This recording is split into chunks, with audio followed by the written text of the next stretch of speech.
We're ready to start. Bismillah ar-Rahman ar-Rahim. Alhamdulillah. Wassalatu wassalamu ala Rasulillah. Wa ba'd. Alright, so we left off at section 9 and we were talking about Prophet Yusuf and how he denied any extra grain to his family and his brothers unless they come back with their other brother. And who remembers what's the name of the other brother that they need to bring? Yes. Benjamin. Right? And who can tell me why didn't Benjamin go in the first place? You know, anyone? Yes, Yasmin. Because his dad already lost Yusuf and he knew it was the brothers and he didn't want something to happen to his others. Very good, excellent. All right, so this is where we left off, and Allah Subhanahu wa Taala says, وَلَمَّا دَخَلُوا عَلَى يُوسُفَ آوَى إِلَيْهِ أَخَاهُ. When they came in front of Yusuf, so their father allowed him to go at the end. When they arrived in Egypt again, this is arriving in Egypt for which time? How many times have the brothers been to Egypt now? This is the second time. So when they came in front of Yusuf, he took his brother to the side. Now how many brothers does he have? He's 11 brothers. So it says he took his brother. Which brother did he take? Benjamin. How do we know it's his? It could have been any one of the brothers. So the context will tell us that is referring to his full brother. And this verse indicates that the other brothers are stepbrothers, or what do they call? Yeah, stepbrothers. They're not full brothers. But this was his full brother, Benjamin. So there were two from one mother, and the other ones from a different mother. So it says he took his brother to the side because he wanted to tell him. So he looked for an opportunity, and he found a chance where he could speak to Benjamin privately. قال إني أنا أخوك فلا تبتئس بما كانوا يعملون. He told him, I am actually your brother. So basically he told him secretly when no one else was listening. He said, I'm your brother Yusuf.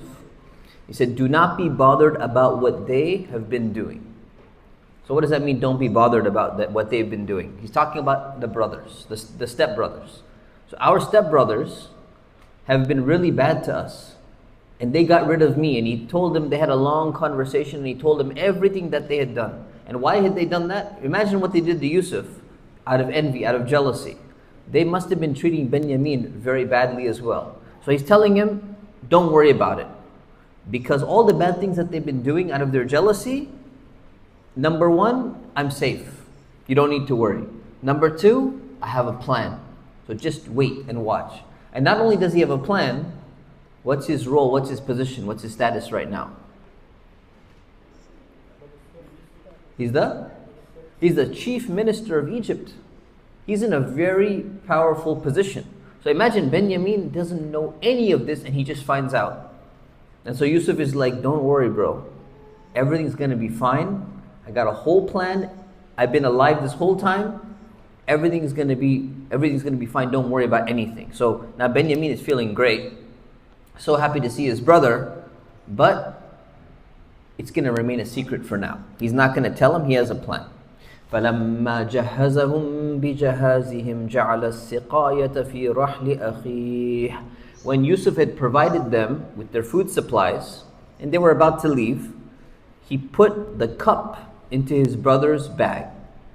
Now what was this cup? We're going to find out a little bit later, but this was the king's cup. And the king's cup means like this is the cup that has been, it's like the royal cup of the government.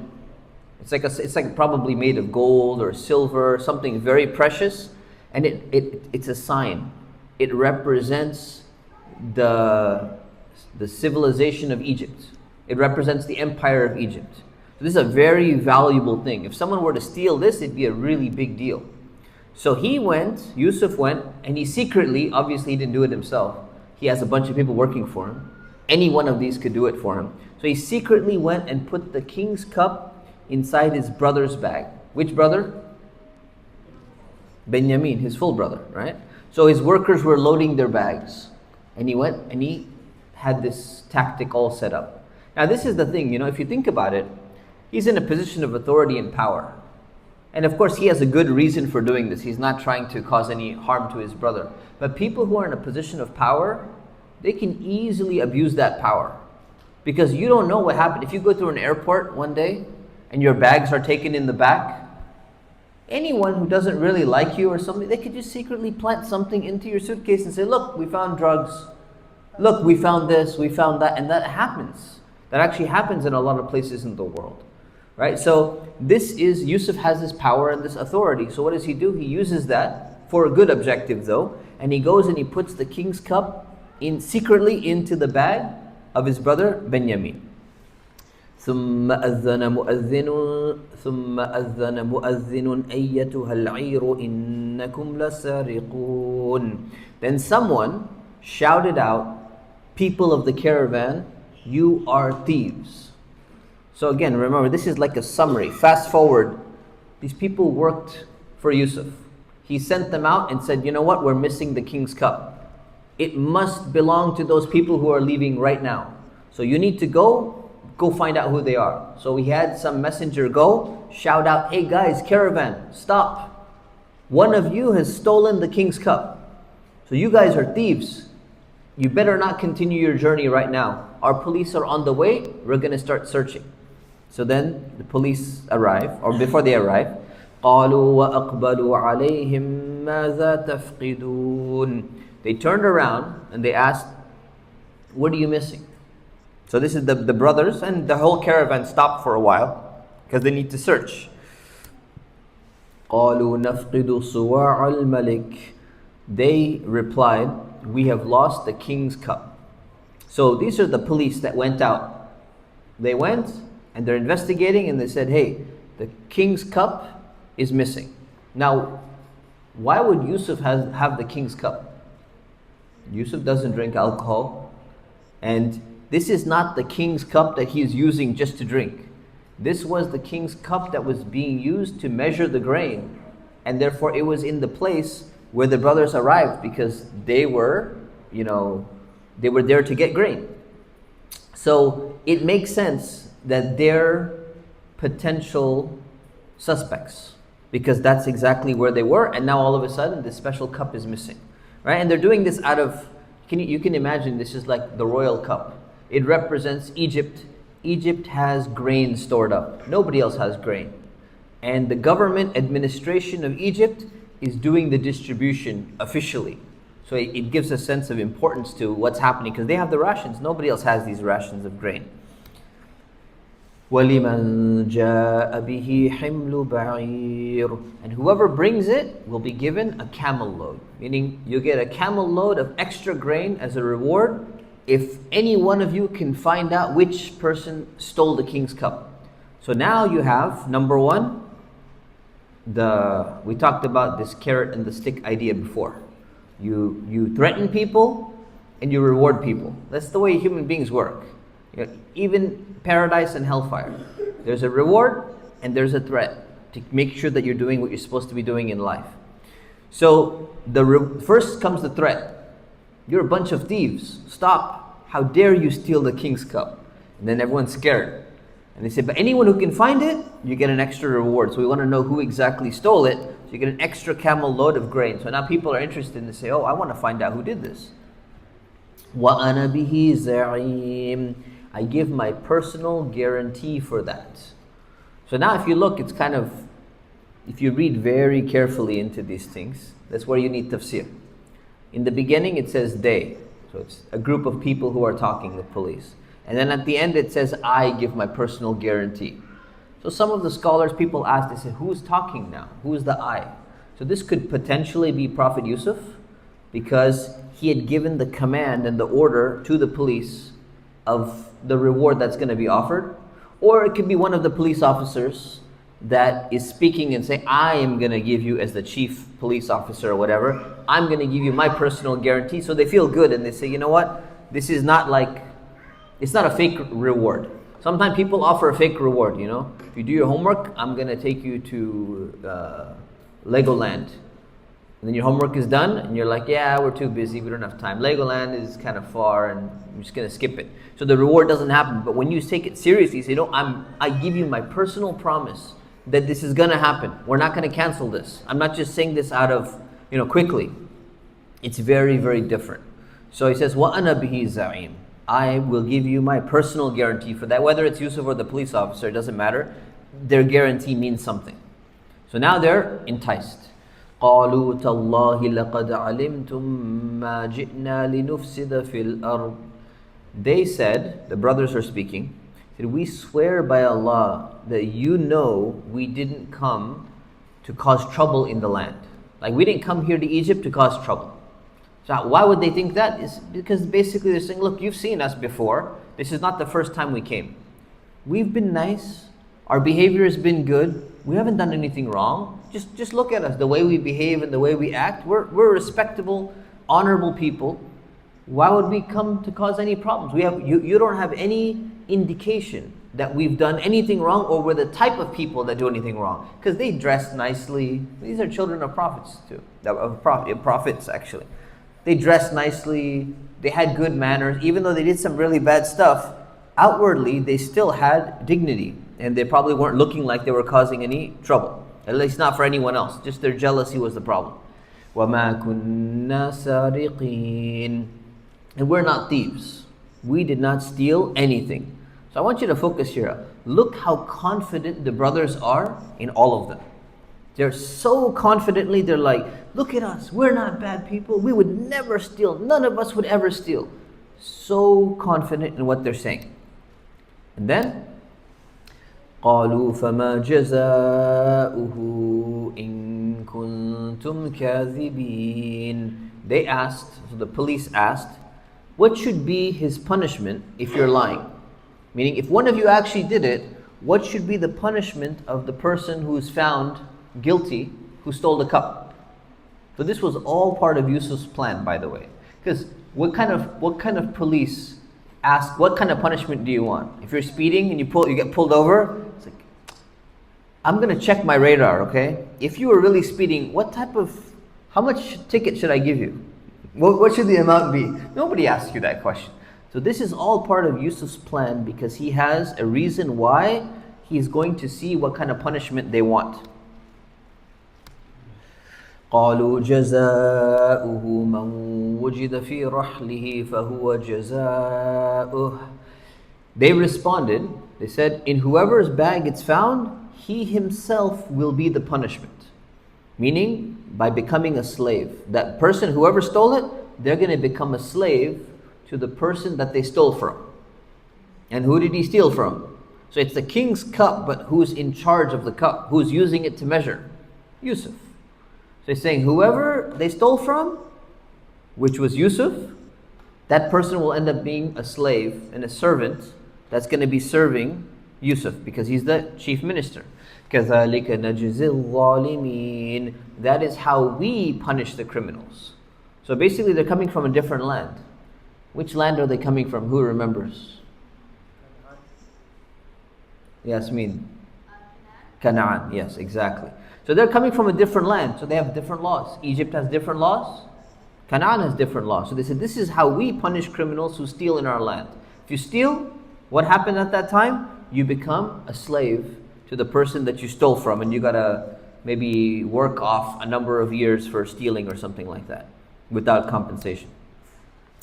فَبَدَأَ بِأَوْعِيَتِهِمْ قَبْلَ وِعَاءِ أَخِيهِ. He began searching their bags before the bags of his brother. So again, this is Yusuf. Now Yusuf already has arrived by now. He's not the one who goes out with the police and running quickly. But by now, the long conversation has happened. Yusuf has caught up to the caravan, or they brought him back, and Yusuf is there now. And he's leading the search. And they start searching all the bags. But Yusuf goes, start with those guys. He starts with all the other brothers. And they're like, see, we didn't do anything wrong. No, nothing is found here. It's all part of his plan. ثُمَّ اسْتَخْرَجَهَا مِنْ وِعَاءِ أَخِيهِ. Then he pulled it out of his brother's bag. Now just think about how this is set up. Allah mentions details for a reason. There's no need to add extra verses in the Quran unless they're important. So if Allah puts it in the Quran, it's very important. So just think about what's happening here. is that Yusuf decides this is all part of this master plan. Every detail has been planned meticulously. So he's going and imagine everyone in the caravan is there. All the police are there, the guards are there. And they're all seeing every bag is being searched and the suspense is building up. And it's like, this guy's innocent, this guy's innocent, everybody's innocent. Until the last person, who's Binyamin, his brother. And then they go and they search his bag. And then it just pulls out right at the end. And it's like everyone is shocked. And they're like, can you imagine if you were there and you were witnessing the whole event? You'd be like, these people are innocent. Nothing happened. Look, they've searched every single bag. The youngest one's probably not going to take anything. And it comes right out of his bag. Now everyone is super shocked now at that moment. Well, why is he doing that? He's doing that because it's part of his plan. He is trying to go against the law in Egypt. And it's not easy to go against the law because he's not the king of Egypt. He's the chief minister of Egypt, but he still has to follow the law. So he's trying to figure out a way that he can somehow get around this law in order to achieve his plan. And it's not just, well, I've decided this. He can't do that. He needs an entire plan where everyone, all of his guards, everyone is going to be convinced, right? Except the one guy who secretly put the cup. That must be his very trusted guy who he can just basically say, I want you to go and plant the cup. But none of the other police know any of this stuff. It has to be complete secret. كَذَلِكَ كِدْنَا لِيُوسُفَ. This is how we planned for Yusuf. That's all Allah says. Now what does it mean Allah planned for Yusuf? So Allah planned so that he can keep his brother with him. Why would Yusuf want to keep his brother with him? Probably, actually I just read this very recently, probably the brothers might try to harm him on the way back. Because remember, their father didn't want to send him out. And they sent him out and they haven't harmed him on the way. But once they get the grain and everything, something might happen which will stir up their jealousy. And they might potentially harm him. That's why he's not been going out on any far distance or anything like that. So now, here is the opportunity. So he says, you know what? Just to be on the super safe side, I want to make sure my brother is safe. I don't know what my brothers could potentially do to him. So I got to keep him here until I execute the next step of my plan. ما كان ليأخذ أخاه في دين الملك إلا أن يشاء الله. He could not have taken his brother under the king's law, but Allah had wanted that. Meaning Allah had wanted that it happens. I'll remove the had. Allah wanted that it would happen. So the king's law in Egypt, it's not the same punishment. You don't get to keep somebody as a slave if they stole. They either go to the dungeon, they're going to sit there, something else is going to happen. Or they might be, building some pyramids or something like that. They don't get to stay in the special palace that Yusuf is living in, mini palace or whatever, and be a servant. So Allah is saying that the only way that this could have happened is this entire plan. And that's why Allah says, we planned for Yusuf in the previous part.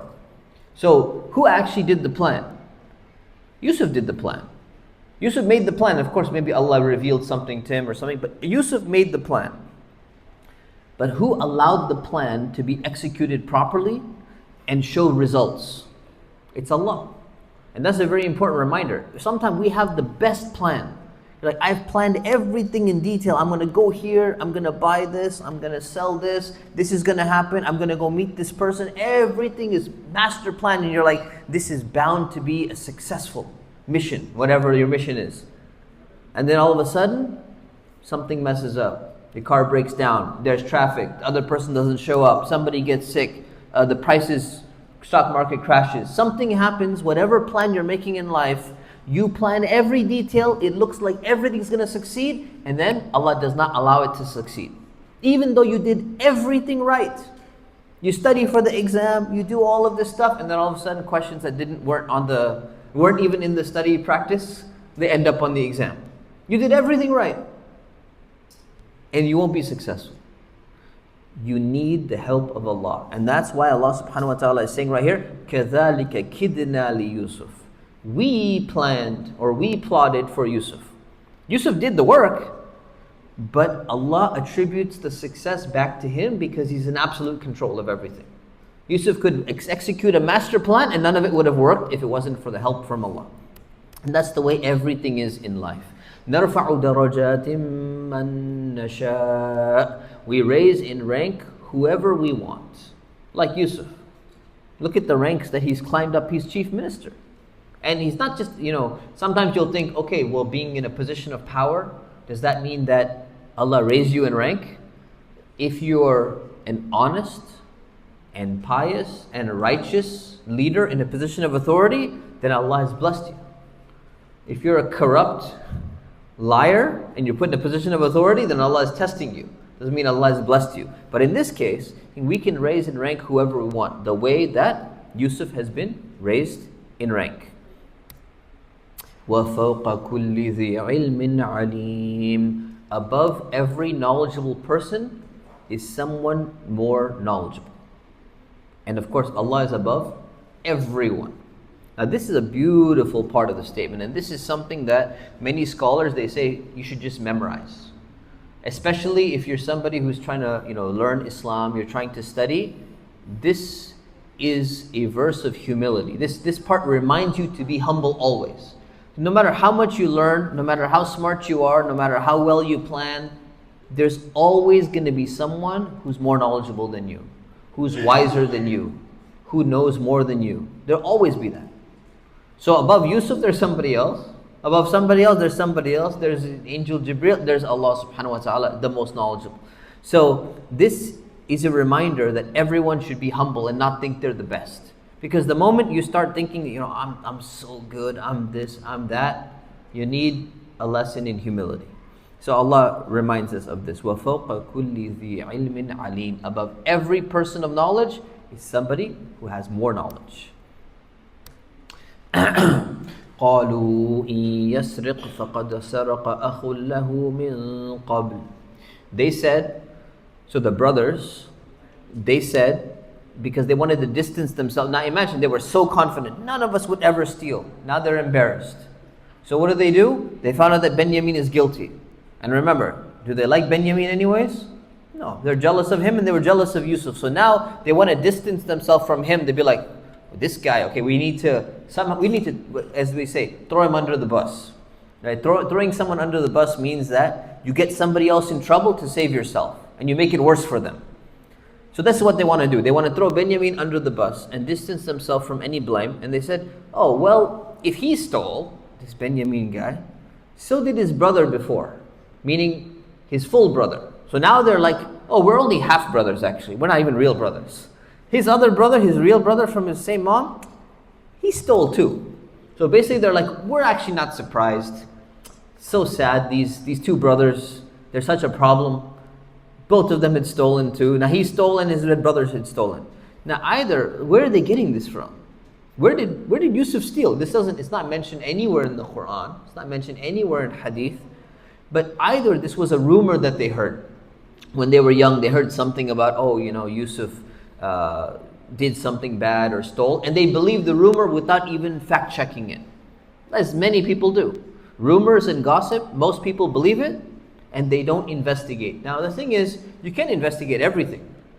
But if it's someone close to you, if it's your brother, even if it's your half-brother, it's your family member, at least do a little investigation before having an opinion in your heart that this person is a thief, this person steals. Or there's another incident mentioned in some historical reports that when he was a child, he stole an idol from one of his family members because they wanted to pray to it and he didn't want him to pray to the idol. It's not in the Quran, it's not in Hadith, but it's a incident. Might have happened. It doesn't mean he's guilty of stealing. It's not considered theft. So either way, they're insulting Yusuf, and now they're insulting Benjamin. He's like, these two brothers, they're just like from a different family. They're just like a bunch of thieves. And who are they speaking to? They're speaking to Yusuf in front of him, but they don't even know that he's Yusuf. Now can you imagine how Yusuf must be feeling? If it was any one of us, we would be burning inside. Like, how dare you lie about me? Like you would just, I don't know if I could control myself. How many of you could control yourself, right? You'd be like, that's not true. That's a lie. I can't believe you believe this about me for so many years. It was wrong all these years. You've been believing that rumor? You guys? What did Yusuf do? فَأَسَرَّهَا يُوسُفُ فِي نَفْسِهِ وَلَمْ يُبْدِهَا لَهُمْ. Yusuf kept his feelings inside and did not reveal anything to them. So, despite this is a ridiculous false accusation that they're making against him. But he decided this was not the time to reveal the part of the plan where he's going to tell him who he really is, because he has a plan. So imagine how hard it must have been to just sit there and not say a word when you're being falsely accused by your own family members, and then your brother is being falsely accused, and then you're lumping them together. I mean, this is really hard to maintain your composure and your cool.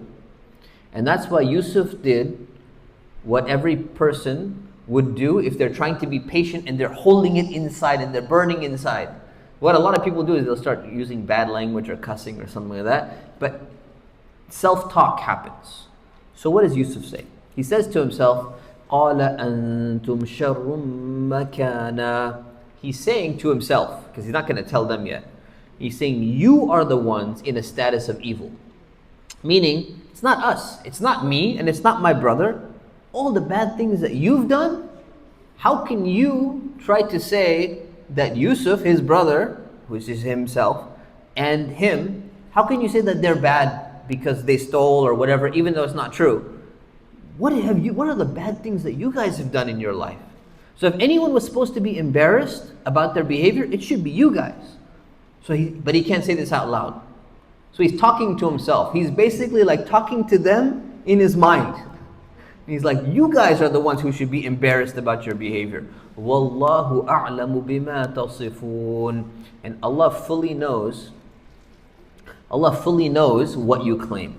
Meaning Allah fully knows the truth about this claim, this false claim that you're making, that your half-brother supposedly did. Because they're making accusation against Yusuf, they're making accusation against Binyamin. So he's basically talking to them in his mind because he's not able to talk to them openly.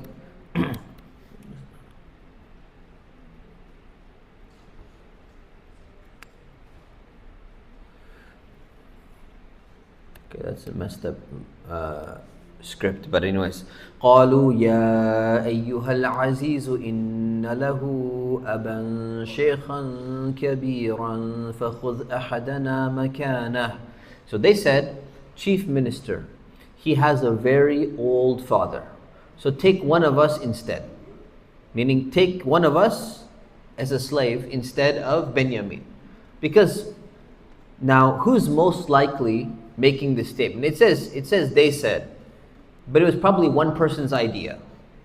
And whose idea was it probably? It was probably the same brother who kind of helped Yusuf in the past just a little bit. Does anyone remember one of the 10 brothers? How did they kind of help Yusuf a little bit? Yeah. Exactly. So they planned to kill Yusuf, and he said, no, let's throw him in the well. We don't need to kill him. We can get rid of him another way without killing him. Okay? And the Bible says that is the eldest brother, and that was Judah, where the word Judaism comes from, the land of Judah. Right? So, إِنَّا نَرَاكَ مِنَ الْمُحْسِنِينَ. We think you are an excellent person. So now they're like flattering him. You're such a good person. Can you do us this favor? Just make this one small exception to the rule of the law that you have. Can you do something like that for us? So they're asking him to do that. قال معاذ الله أن نأخذ إلا من وجدنا متاعنا عنده. He responded, Allah forbid that we should take anyone besides the one with whom we found our stuff. He's like, I can't do that. I can't make an exception to the rule because whoever stole. That's the person who's going to end up becoming the slave. إِنَّا إِذَا لَظَالِمُونَ. If we did, then we would be unfair. If we enslaved an innocent person, and if we let a guilty person go, that's wrong, that's unjust. You can't do that. So that would not be right. Okay? So that's what we have for today. And I have a few questions, but we don't have a Kahoot, I don't think, right? No one made a Kahoot? No, we did not. We're short on volunteers. Oh yeah, so speaking of volunteers, we could use an extra volunteer to help make the Kahoot every week. If anyone can do that, please see me after class. Secondly, we need a volunteer to help transport, I don't know what's a better word, help transport some people who are not able to drive to attend the class. So there are some people who regularly attend the class, a sister in particular. If you're able to help pick up from around the UCI area, please let me know. Get a lot of reward for that, inshallah ta'ala, as well as the Kahoot, inshallah. Okay, so questions. All right. Question number 1. Why did Yusuf tell Benjamin who he really was, but he didn't tell the other brothers? Who knows? Nobody? Okay. Yes.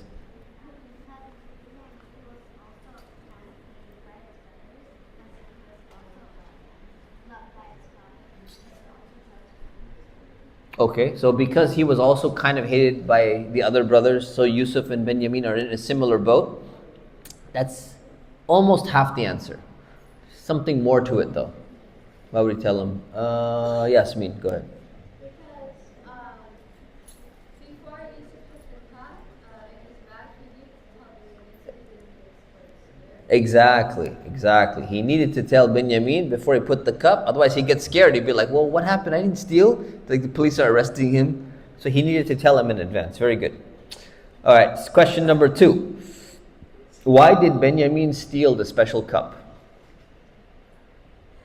Say it. It was a master plan, but he did not actually do it. Good. Number 3. Why did Benjamin stay in Egypt and not go back home? Yes. Because he was accused of stealing and therefore he decided to hang out in Egypt for a while. Just like chilling at the restaurants, eating the good Egyptian food. You're right, you have it. Just finish the rest of the answer. He was accused of stealing, and so why did he stay in Egypt? Because he was accused of stealing. The what? Gotta speak louder. So he could stay with Yusuf. So he was accused of stealing, and then he wanted to stay with Yusuf. Little bit, something else, addition, yes. He was supposed to become a slave to Yusuf, so he wasn't able to go back, so that's why he was stuck in Egypt. How did the brothers insult Yusuf even though they didn't know who they were speaking to? Somebody knew who has not answered yet. Upstairs, no. Yes.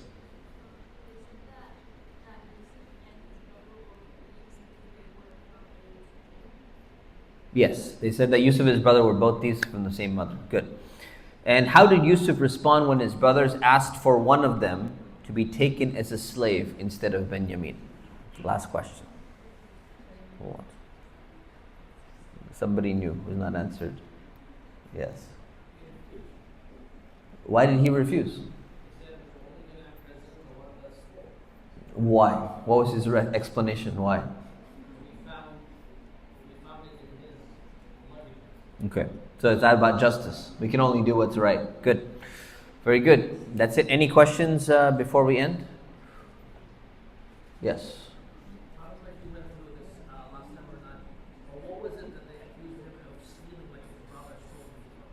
Yeah, we just mentioned that. So either it was a rumor, nothing, or it was an idol that one of his family members was worshipping. So he took it when he was a kid.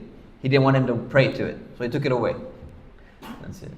That doesn't count. That's not stealing. So, okay. Isha's at 9, right? Yeah. We're good on time. Any other questions? Yes, Yasmin. I knew that was what you were going to ask. I don't think there are any cookies though. So I don't know. Are there cookies? Does anybody know? No, there's no cookies. All right. Anyone else? All right. We'll see you next week. Subhanakallahumma bihamdik. Ashhadu an la ilaha illa ant. Astaghfiruka wa atubu ilayk. Assalamu alaikum.